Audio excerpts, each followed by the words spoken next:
Bonjour et bienvenue sur Aroma. Pourquoi payons-nous les frais de déplacement pour les démarcheurs et les agences immobilières, c'est-à-dire lors des visites de biens immobiliers que nous projetons d'acheter ou de louer? Un internaute a posé la question sur les réseaux sociaux un de ces derniers jours. Aroma s'est approché de deux acteurs du secteur pour obtenir des réponses.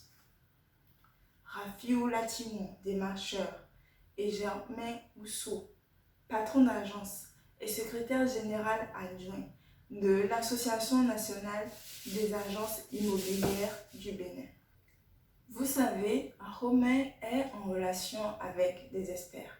Si vous avez des préoccupations concernant l'immobilier, il vous suffit de vous rendre sur l'application ou le site web d'Aroma et de nous envoyer votre question. Un spécialiste du sujet se fera le plaisir de vous apporter l'éclaircissement nécessaire. Aroma est une plateforme d'annonces immobilières qui vous permet de trouver le bien immobilier que vous voulez, où vous voulez et au prix que vous voulez. Vous pouvez aussi nous demander de vous aider à trouver un bien.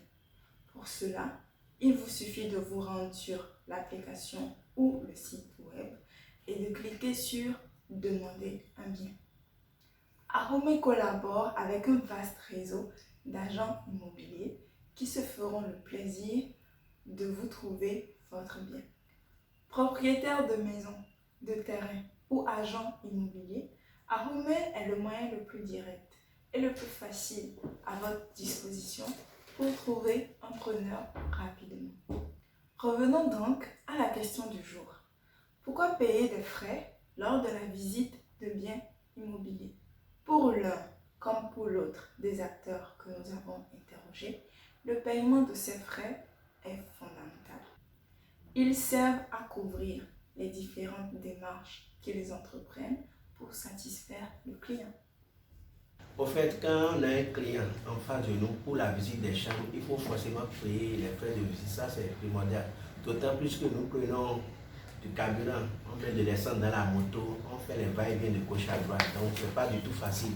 C'est ce pourquoi on prend les frais de visite. Non, on appelle ça droit d'enregistrement, frais d'enregistrement. Les démarcheurs, souvent, ils prennent 1000 francs, 2000 pour pouvoir quand même montrer les biens. Mais ces 1000 francs, 2000 là, c'est pour s'assurer par rapport à la carburation, et le crédit dans le téléphone et se promener pour rechercher le bien. Mais nous aussi, de notre côté, nous en tant que structure, on exige 5000 francs pour les clients. Nos acteurs de l'immobilier estiment que le client les envoie en mission en quelque sorte et que pour cela, ils doivent mettre les moyens à leur disposition. Quand le bien est au-delà de 100 000 francs pour la recherche, là, le client dépose 10 000 francs pour montrer qu'il est sérieux. Pour eux, ces frais signent l'engagement du client et confirment sa volonté qu'il cherche vraiment le bien. Ils écartent ainsi les clients plaisantins qui viennent après dire qu'ils ne veulent plus du bien alors que les agents immobiliers se sont donné vraiment beaucoup de peine pour le leur trouver. Oui, c'est un engagement. Là, celui qui donne, c'est que vraiment, celui-là est dans le besoin d'un produit. Les clients aussi qui refusent de déposer, il faut savoir que ces clients, ils ne veulent véritablement rien. Ils vous font courir et puis après, vous les appelez, ils vont dire que c'est bon ou bien ils ne décrochent plus. Mais s'il met un franc, le client met un franc quelque part, il sait que c'est genre abonnement au fait. Il sait qu'il s'est abonné à telle structure, vous les appelez, ils décrochent, ou bien des fois c'est eux-mêmes qui vous appellent pour vous demander entre-temps si ce n'est pas encore bon. Mais malgré tout, les agents immobiliers peuvent parfois se montrer compréhensifs si certains clients ne sont pas en mesure de payer les frais de visite. Ça dépend de la manière dont il va dire ça. Mais s'il dit ça à voix arrogante, là, moi je le laisse. Mais si je vois que c'est quelqu'un qui veut vraiment prendre une chambre, là, je peux le comprendre aussi.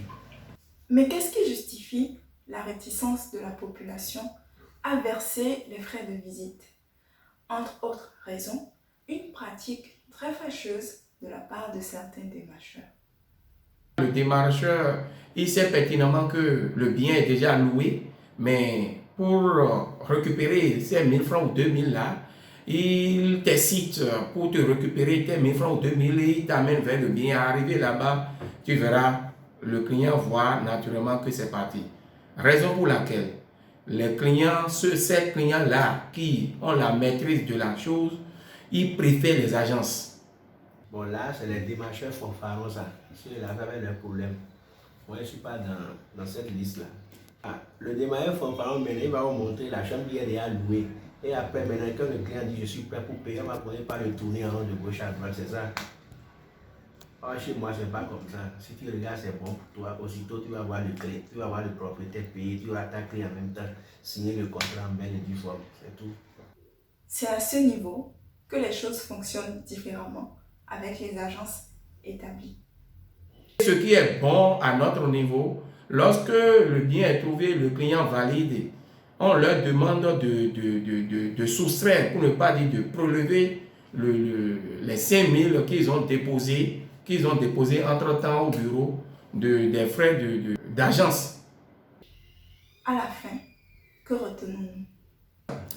Conclusion, le demandeur a l'obligation de déposer quelque chose, pour faciliter la recherche. À une prochaine question-réponse sur Ahome.